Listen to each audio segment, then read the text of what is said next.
Hello everyone, welcome back to my channel. সবাই কেমন আছেন? আশা করি সবাই ভালো আছেন। আলহামদুলিল্লাহ আমিও অনেক ভালো আছি।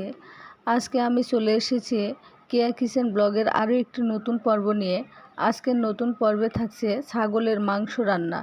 আমি ছাগলের মাংসটা সহজ পদ্ধতিতে কিভাবে অনেক সুস্বাদু হয় সেই রকমভাবে রান্না করেছি। তা দেখতে হলে আমার সঙ্গে আপনাদের থাকা লাগবে, তাই আমার ভিডিওটি স্কিপ না করে সম্পূর্ণ দেখবেন, এটা আমার অনুরোধ। আর এখন পর্যন্ত যারা আমার নতুন বন্ধু হন নাই তারা অতি দ্রুত আমার নতুন বন্ধু হয়ে যাবেন। আমার চ্যানেলটি সাবস্ক্রাইব করলে নতুন বন্ধু হওয়া যাবে এবং আমি যা যা রান্না করব তা আপনারা সাথে সাথে নোটিফিকেশান পেয়ে যাবেন।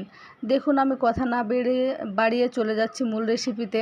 আমি ছাগলের মাংসটা আগেই জাল করে রেখেছিলাম হলুদ এবং মরিচ দিয়ে, সেটা এখন রান্না করব। দেখুন, পেঁয়াজ কুচনো দিয়ে দিলাম, এবারে গোটা মশলা দিয়ে দিলাম, দারুচিনি, সাদা এলাচ, কালো এলাচ, তেজপাতা এবং লবঙ্গ। এবারে গুঁড়ো মশলা দিয়ে দিচ্ছি, ধনিয়া গুঁড়ো, হলুদ গুঁড়ো, মরিচ গুঁড়ো এবং পরিমাণ মতো লবণ।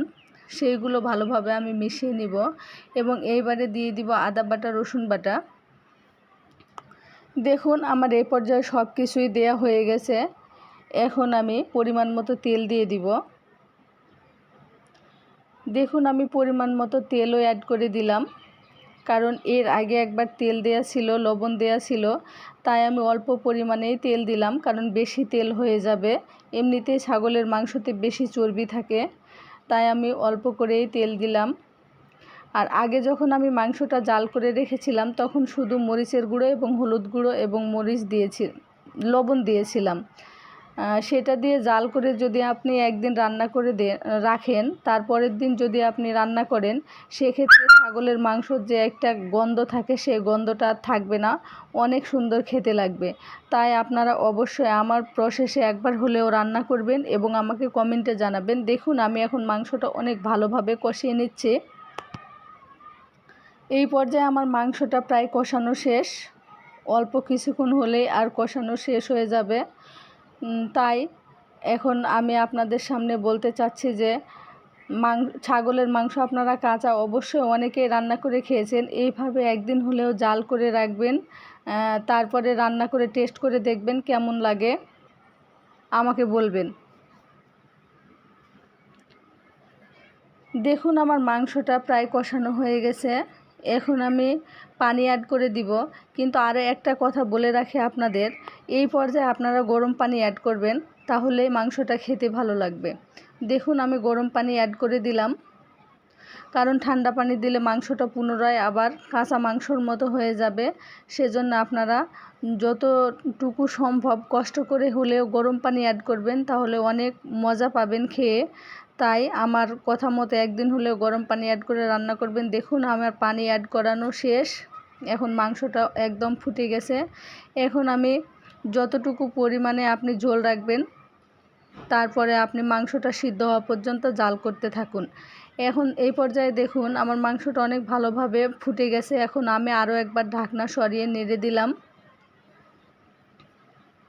ছাগলের মাংসে আপনারা যতটুকু পরিমাণে পানি কম দিবেন সেই ভালো, বেশি সিদ্ধ হয়ে গেলে মাংসটা খেতে স্বাদ থাকে না, তাই আপনারা মাপটা বুঝে পানি দিবেন। এখন আমি মাংসর মশলাটা অ্যাড করে দিলাম।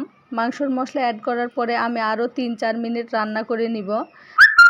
দেখুন, আমি ভালোভাবে মাংসের মশলাটা মিশিয়ে নিচ্ছি।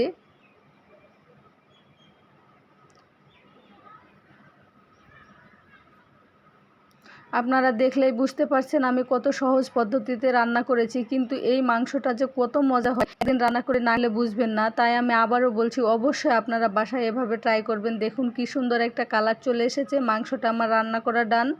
এবারে আমি পরিবেশন করে ফিরে এলাম। দেখুন, মাংসর কালারটা দেখলেই বুঝতে পারছেন কি অসাধারণ হয়েছে, একদম লোভনীয় কালার হয়ে গেছে।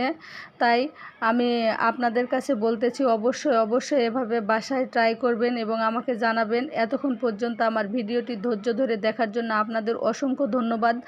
আমার ভিডিও যদি সবার ভালো লাগে তাহলে অবশ্যই সবাই আমার পাশে থাকবেন এবং আমার চ্যানেলটি সাবস্ক্রাইব করে বন্ধু হয়ে যাবেন, কারণ সাবস্ক্রাইব করে বন্ধু হয়ে গেলে আমি নতুন ভিডিও দিয়ে থাকি, সেটা আপনাদের কাছে নোটিফিকেশান যাবে এবং আপনারা অবশ্যই সেটা আগেই দেখতে পারবেন।